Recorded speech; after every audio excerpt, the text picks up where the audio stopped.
Ready হচ্ছি, ছাড়ো। Ready হচ্ছ তো কি হয়েছে? আমার জন্য তো রেডি হচ্ছে না। তাহলে কার জন্য রেডি হবো? এই যে এত সাজুগুজু কার জন্য করি? আমার নিজের জন্য? তোমার জন্য তো করি। জানাইবা শুনেছি আগামী মাস থেকে নাকি এই ফ্ল্যাটের ভাড়াটাও বাড়িয়ে দিবে, কিন্তু কি করব বলো? আমার যে অফিসের বস রিপন সাহেব, সে তো খুবই কড়া। তাকে তো যদি সে আমাকে প্রমোশন না দেয় তাহলে তো আমার চলাফেরাটা খুবই টাফ হয়ে যাবে। আমি কিছু বুঝি না। আমি থাকতে তুমি তোকে চিন্তা কেন করো? আমি তো আছি। দরকার হলে আমি বাসায় কিছু বাচ্চা পড়াবো, পাশাপাশি যদি পারি অনলাইনে একটা জব করব।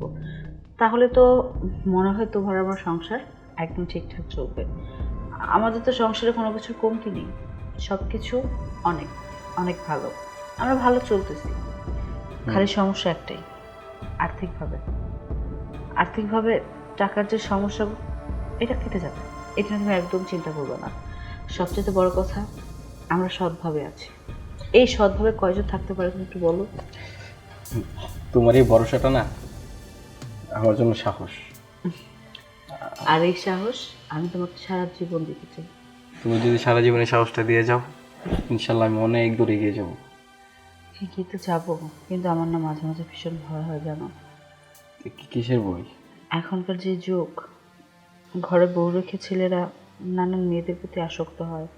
আবার অনেক সময় অনেক মেয়েরা ঘরে স্বামী রেখেও অনেক ছেলেদের প্রতি আসক্ত হয়। আমি না চাই না আমাদের সংসারে এরকম কোনো কিছু আসুক। যত কষ্টই হোক না কেন, আমরা যেভাবে আছি, ছিলাম, সেভাবেই থাকবো। আমাদের সবচেয়ে প্রয়োজনীয় জিনিস কি এখন জানো? শুধু বিশ্বাস আর ভরসা। এই দুইটা জিনিস যতদিন তোমার আমার মাঝে থাকবে, ইনশাআল্লাহ ততদিন কোনো মানুষ আমাদেরকে অসন্তুষ্ট করতে পারবে না। আমি অফিসে গেলে আমার অনেক ভয় হয়, না জানি তুমি আমাকে ছেড়ে চলে যাও। আহা, বাদ দাও তো এসব কথা। তোমার তো অফিসের সময় হয়েছে না, অফিসে যাবে না? লেট করলে তো আবার তোমার বস নাকি অনেক কড়া, চিৎকার চেঁচামেচি করে, বকাঝকা দিবে।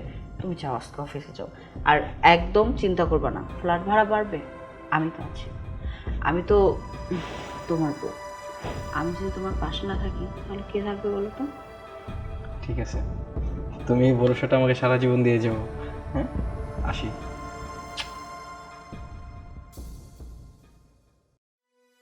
এত বড় একটা দায়িত্ব কাকে দিব? আসলে আমার তো সেরকম কোনো বিশ্বাসযোগ্য লোকও নাই। হ্যাঁ, সুজনকে দায়িত্বটা দেওয়া যায়। আরে এখন রেডি হচ্ছি, ছাড়ো। রেডি হচ্ছ তো কি হয়েছে? আমার জন্য তো রেডি হচ্ছে না। তাহলে কার জন্য রেডি হবো? এই যে এত সাজুগুজু কার জন্য করি?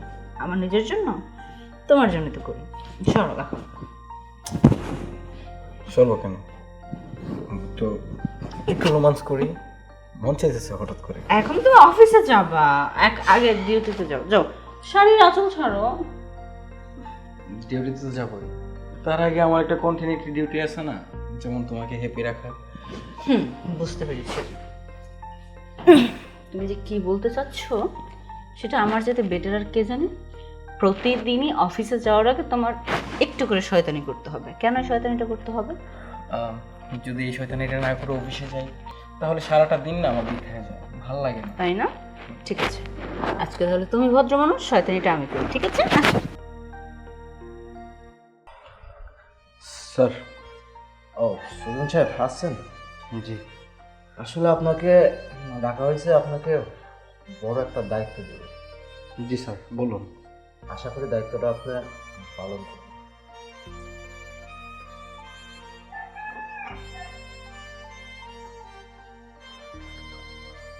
এই ব্যাগে 5 লক্ষ টাকা আছে, সময় মতো ক্লায়েন্টের হাতে পৌঁছে দিন। আশা করি আপনি আমার বিশ্বাসটুকু রাখবেন। জি অবশ্যই স্যার, আমি আমার দায়িত্বে এই টাকাগুলো পৌঁছে দিয়েছি। জি আচ্ছা, আসতে পারেন। আসসালামু আলাইকুম।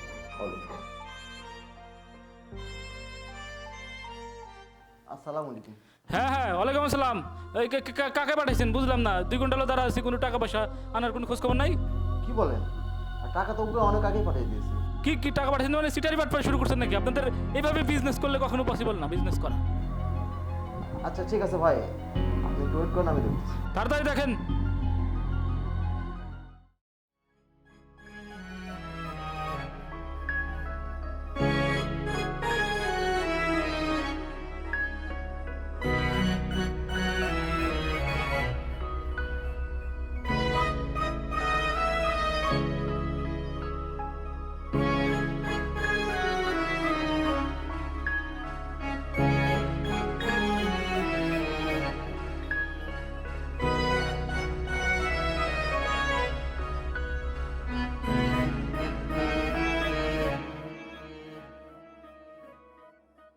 কি ব্যাপার?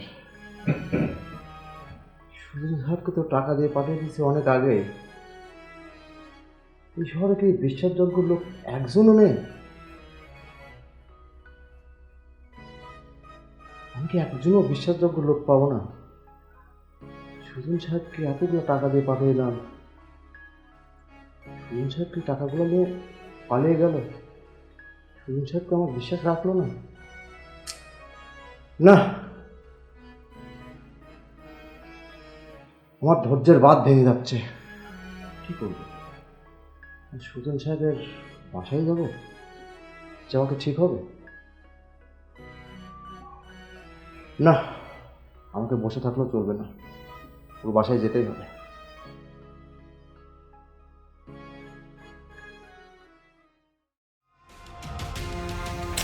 বুঝলাম না আজকে সুজন এত লেট করতেছে কেন আসতে?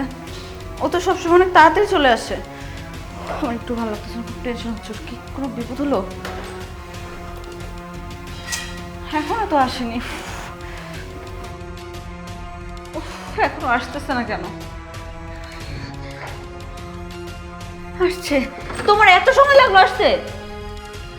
কি ব্যাপার, আপনার স্বামী কই? আর স্বামী কই মানে? অফিসে। ও ও তো এখন পর্যন্ত আসেনি, অন্যান্য সময় তো আরো আগে চলে আসে। আজকে তো লেট হচ্ছে কেন? সে আমার অফিস থেকে 5 লক্ষ টাকা নিয়ে পালিয়েছে। এ দেখেন, যা বলছেন বলছেন, দ্বিতীয়বার এই কথা বলবেন না। আপনি আমার স্বামীকে নিয়ে বাজে কথাবার্তা বলতেছেন, আপনার তো সাহস কম বড় না? আপনি হতে পারেন তার অফিসের বস। তো বসে যে কি হয়েছে, মাথা কিনে নিছেন নাকি যে আপনি বাসার মধ্যে এসে যা ইচ্ছে তা বলবেন, আমার স্বামীর নামে অপবাদ দিবেন আর আমি মেনে নিব? জি না, আমার স্বামী এই ধরনের কাজ করতেই পারে না। শুনেন, আপনার এত ফাও কথা শোনার আমার সময় নেই। আমার ক্লায়েন্ট, তাকে টাকা দিয়ে পাঠিয়েছি, আমার ক্লায়েন্ট যা না তা বলে আমাকে অপমান করছে। সে একটা চোর। দেখেন, এখন কিন্তু আপনি লিমিট ক্রস করতেছেন।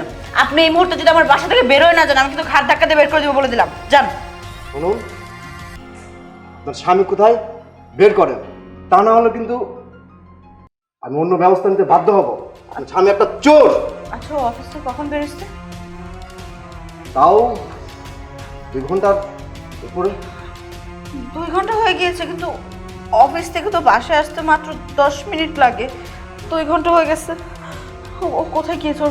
ওর কি কোনো মানে সমস্যা টমস্যা হলো নাকি? আমি বুঝতে পারতেছি না। ওকে একটা ফোন দেন না প্লিজ, ওকে একটা ফোন দেন। আমি ফোন দিচ্ছি, ফোনও ধরতেছে না, ফোন বন্ধ। আমিও অনেকবার ট্রাই করেছি, আসলে তার ফোনটা বন্ধ। আল্লাহ, আমার সজনের কি হয়েছে? শোনেন, আপনার স্বামী আমার ক্লায়েন্টের 5 লক্ষ টাকা মেরে দিয়েছে। আজকের মধ্যে যদি আমার টাকাটা ফেরত না দেয়, তাহলে কিন্তু আপনার স্বামীকে আমি পরিচয় দিতে বাধ্য হব। দেখেন, আমার স্বামী যদি আসলেই কাজটা করে থাকে, দরকার হলে আমার গহনাগাটি যা আছে সব কিছু বিক্রি করে আমি আপনাকে টাকা পরিশোধ করব। সুজন, সুজন, এগুলো কি? এরকম হয়েছে কিভাবে? কি হয়েছে তোমার? আমি আমার অফিসের একটি কাজে একটা ক্লায়েন্টকে টাকা দিতে গিয়েছিলাম, যাওয়ার সময় একটি দুর্ঘটনা হয়, বাইক অ্যাক্সিডেন্ট। তোমার কোথাও লাগেনি তো? তোমার খুব কষ্ট হচ্ছে তাই না? আরে রক্ত বের হচ্ছে। চল, ভেতরে আসো। স্যার, টাকাটা তো আমি দিতে পারি নাই। এই যে আপনার টাকা, আসলে অ্যাক্সিডেন্টের কারণে দিতে পারিনি। আপনি এটা কোনো প্রকারে পৌঁছে দিলেন।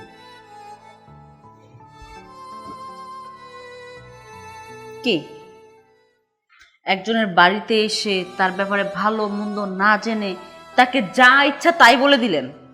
এখন আপনি যে বললেন আপনার টাকা নিয়ে আমার স্বামী পালিয়ে গিয়েছে, কত সময় লেট করছে? 2 ঘন্টা। আহামরি বেশি সময় তো আর না। এই 2টা ঘন্টার মধ্যে আপনি একটা মানুষকে যাচাই বাছাই করে ফেলছেন। আমার বাসার মধ্যে এসে ভালো মন্দ না জেনে আমাকে অপমান করছেন, আমার স্বামীকে অপমান করছেন। আপনি কি মনে করছেন আমি কিচ্ছু বলবো না? তুমি একদম আমাকে বাধা দিবা না। এই লোকটা বাসার মধ্যে এসে যা না তাই বলছে, কেন বলবে? তাও কিনা আমার সামনে আমার স্বামীকে নিয়ে বাজে কথা বলে। এত বড় সাহস কোথায় পাইছেন? টাকা পাইছেন এখন? শোধ হয়েছে? ক্লিয়ার? এখন বুঝতে পারছেন যে ওর কি হয়েছিল? ও যে টাকাটা নিয়ে পালায় নাই। ক্লিয়ার? এখন যান, যান বের হন। আসলে সুজন সাহেব, আপনাকে আমি পরীক্ষা করছিলাম। আপনি আপনার পরীক্ষাতে পাস। মানে কি বলছেন আপনি এসব? পরীক্ষা মানে কি বলতেছেন? আমি তো কিছু বুঝতেছি না।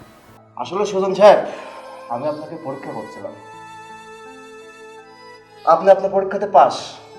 আমি আমার কোম্পানিতে এই রকম একজন বিশ্বাসযোগ্য লোক খুঁজছিলাম। মানে তার মানে আপনি বলতে চাচ্ছেন এই যে অ্যাক্সিডেন্ট, টাকা পয়সা, এগুলো সব কিছু আপনার প্ল্যান ছিল? জি। আপনি ইচ্ছাকৃতভাবে করেছেন সুজনকে পরীক্ষা করার জন্য? স্যার, আপনার এখান থেকে আমি যে টাকাটা পাই ওই টাকা দিয়ে আমি সন্তুষ্ট। আমি আমার ওয়াইফ কিনে চলতে পারতেছি। আমি আর এই 5 লক্ষ টাকার উপর কোনো লোভ নাই। আচ্ছা সুজন সাহেব, আপনি আমার পরীক্ষাতে পাস। সামনের মাস থেকে আপনার প্রমোশনটা হয়ে যাবে। আমি এখন আসি। Thank you so much sir. Okay. Thank you sir. আরে খুব ব্যথা করতেছে তাই না? না, এগুলো সেরে যাবে। সমস্যা দেখলে নেই। সত্যর জয় একদিন না একদিন হয়। তুমি যে সৎ পথে ইনকাম করো, এই যে এতগুলো টাকা দেখো লোভ করোনি, সেটা প্রমাণ পেলে একভাবে না একভাবে তোমার প্রমোশনটা হয়ে গেল। এই প্রমোশনের জন্য কতই না কষ্ট করেছো। উপরওয়ালা চাইলে সব কিছুই হয়। সৎভাবে থাকলে সতের পরিচয় আল্লাহ দেয়। সবই তোমার দোয়া। আচ্ছা চল, তোমাকে একটু ব্যান্ডেজ করে দিই। আসো।